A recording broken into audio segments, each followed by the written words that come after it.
Ciao les amis, 55e jour de l'aventure en Asie du Sud-Est, au Vietnam et à Hue. Il fait pas spécifiquement très beau, contrairement à la météo annoncée, il fait frais, je ne vois pas de ciel bleu. Mais je me balade dans la ville à pied comme ça au hasard des petites rues et comme ça on découvre la vie des habitants du coin de tous les jours. Et je suis tombé sur ce petit resto là, sympathique, au bord d'une des rivières qui longe Hue. Ce matin, je vais changer d'hôtel. Donc j'en ai déjà réservé un autre et j'irai vers 14 h. J'avais des choses à faire, donc j'ai été à la poste pour acheter des timbres. J'ai acheté un vêtement de pluie parce que j'ai regardé la météo pour les prochains jours. Il y aura encore de la pluie, donc là je vais un peu mieux me protéger. Je me suis renseigné sur la prolongation de ma SIM card. Elle est valable que 30 jours, elle se termine le 4 mars. Et du coup, il faut que je puisse la prolonger de 15 jours. J'étais dans une boutique qui m'ont dit mais on ne peut pas le faire avant, il faut attendre la date. Et vous trouverez un magasin comme le nôtre un peu partout dans le Vietnam. Donc je pense être à tel endroit dans ce jour-là et apparemment il y aurait des magasins de ce style. Donc je le ferai à ce moment-là. Voilà, c'est tout ce que prévu aujourd'hui. Je vais me balader tranquillou, changer d'hôtel et puis cet après-midi, on verra. Miam miam.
Je suis dans mon nouvel hôtel, je suis au 3e étage sans ascenseur et j'ai la chambre numéro 303 qui est... Voilà, j'avais demandé 2 lits parce que j'aime bien des fois poser mon sac sur l'autre lit.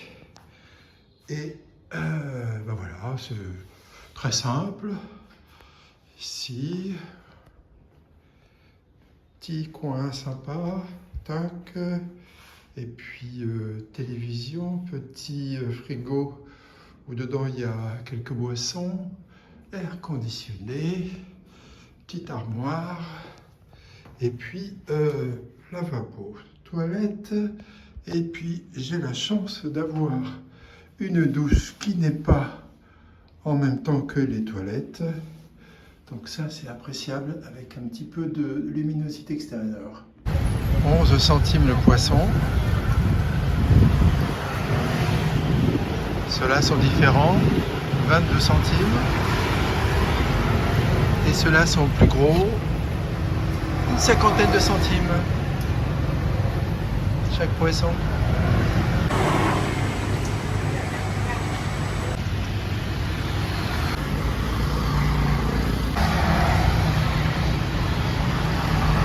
Dans la cité impériale qui est gigantesque, il y a plusieurs étangs et celui-ci déjà est pas mal grand. Je crois qu'il y en a un autre plus loin.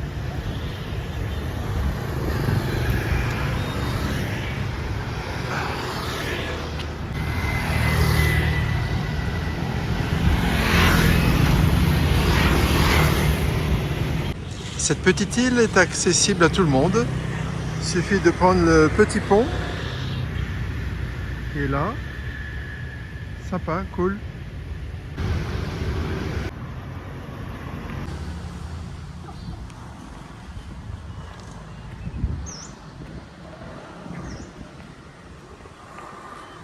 Bon, ce qui est dommage, c'est de voir tout ça.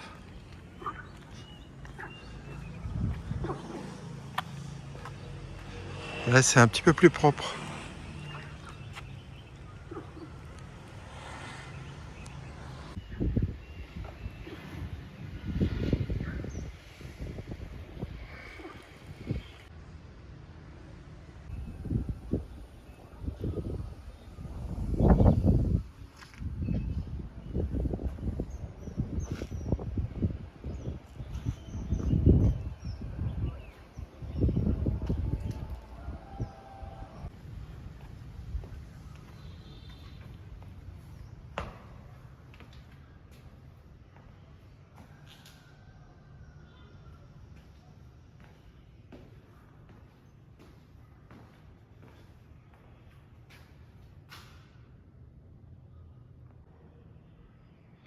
Il n'y a aucune explication en anglais, c'est que dans le langage vietnamien.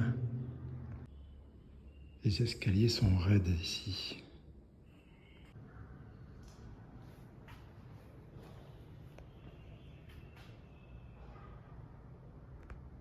Je suis arrivé tout à l'heure par ici.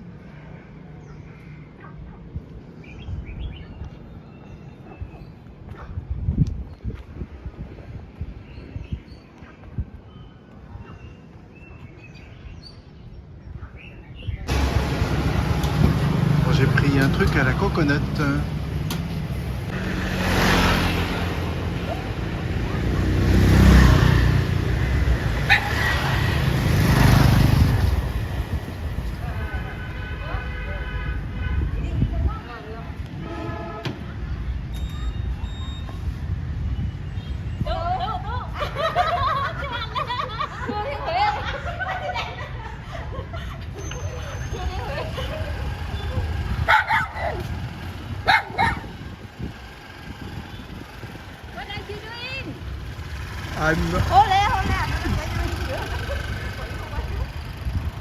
Il est 15 h, c'est la sortie de l'école. Ils commencent tôt en général vers un petit peu plus de 7 h et puis ils finissent à 15 h. Et là c'est une grande école. Hein.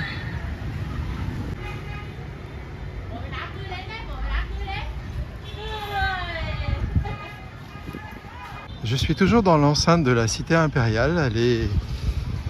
Elle est limitée par un grand bassin d'eau tout autour.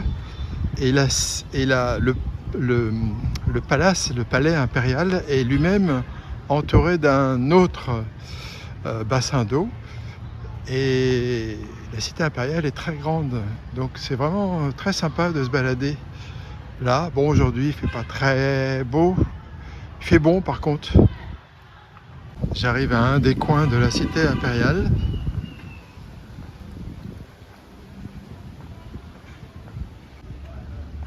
Et il y a un petit café. Je pense que je vais m'arrêter pour prendre un petit café.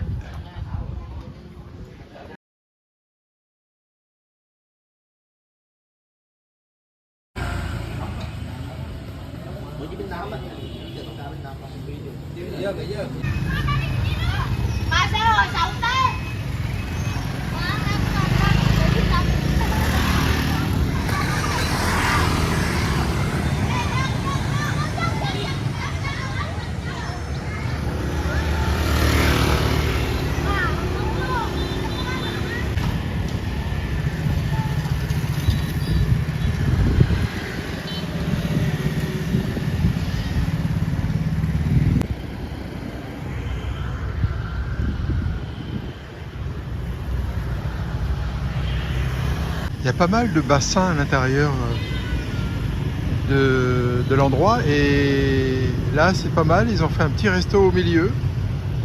C'est très diversifié en fait.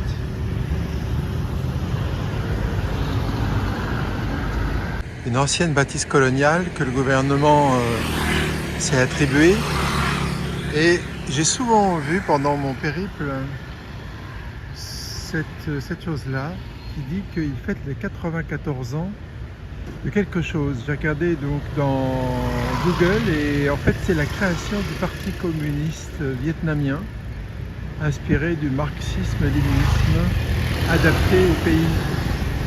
Tout autour de la cité impériale, ils ont laissé une large bande de verdure avec des petits chemins, etc. C'est vraiment très agréable. Et c'est après il y a le fleuve qui est pas loin.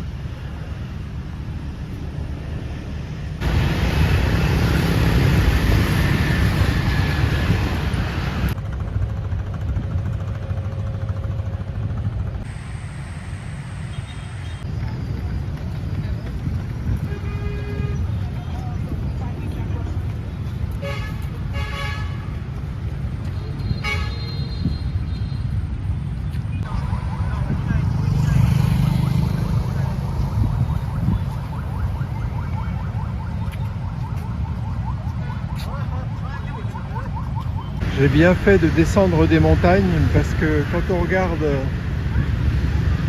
elles sont vraiment dans la brume et là je serai encore tout humide. Mais bon, ça ne veut pas dire que demain ça va pas le faire malgré tout le long de la côte.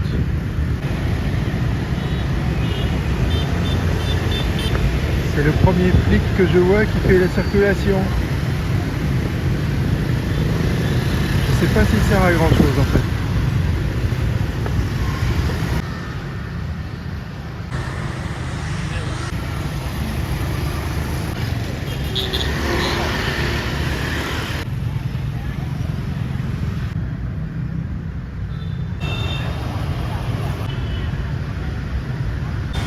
Cet hôtel fête ses 123 ans.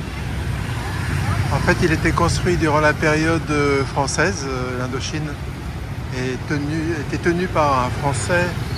Maintenant, il faudrait que je regarde, que je recherche savoir où est-ce qu'il en est.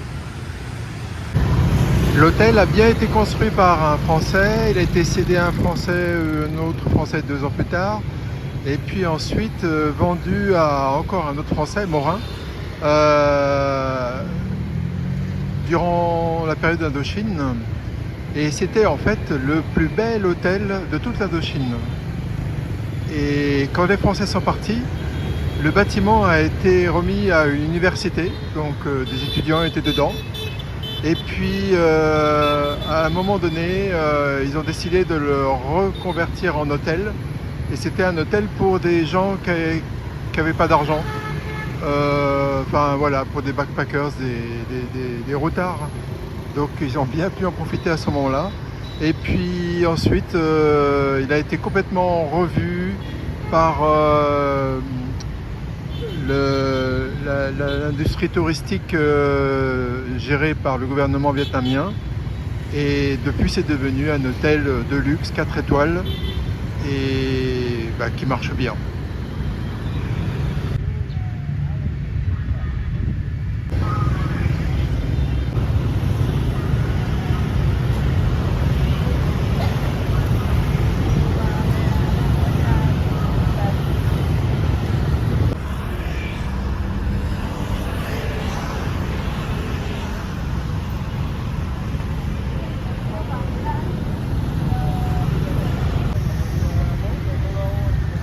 Ça m'a l'air très bien, c'est du tofu cuit dans une petite marmite avec des champignons et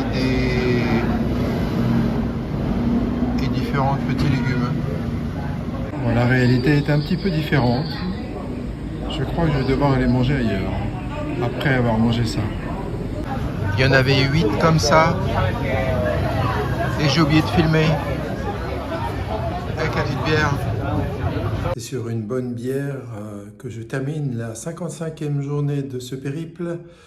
Et ce fut une journée paisible, cool, sans stress, sans rien, enfin bref, à déambuler simplement. J'ai quand même fait 13 km. C'est pas négligeable. Et puis demain sera l'occasion d'aller à peu près 200 bornes, je crois. La ville s'appelle Doi Han, Hanoi, je ne sais plus. Et puis, voilà, c'est une étape intermédiaire pour aller à Vinh, qui sera donc ma destination d'après-demain. À demain pour de nouvelles aventures, ce coup-ci sur la moto. Allez, ciao.